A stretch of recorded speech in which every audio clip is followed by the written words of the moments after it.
Hello everyone, today I am with Vivek Barcha. He is a certified financial planner. I've done my MBA from Flame University, and alongside my BCom, I did my certification, CFP. And apart from that, I have done a lot of other NISM and NCFM certifications. So I'm a financial consultant as of now. Okay.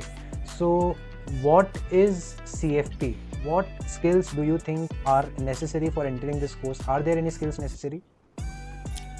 I feel that there are skills that are necessary or should be there with you before you get enrolled into CFP. Okay. So, what do you think about the relevance of this course, relevance of financial planning in India?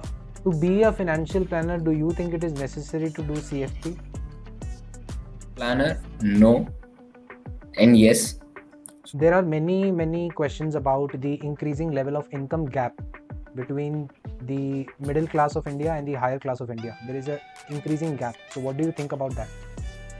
So, what I personally think about that gap is that it's because of the structural change that the economy is going through right now.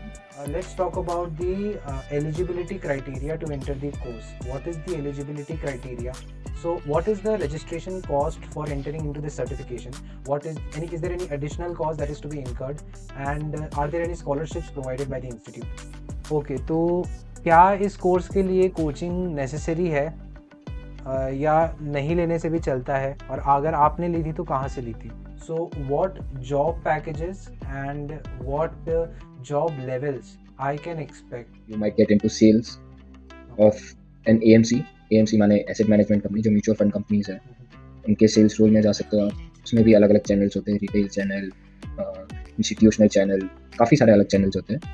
आप कोई capital firm के sales या operations department में जा सकते हो. Sales front end role हो गया, ऑपरेशंस बैक एंड रोल हो As गया. a professional CFP, what 5 financial advices would you like to give to our audience?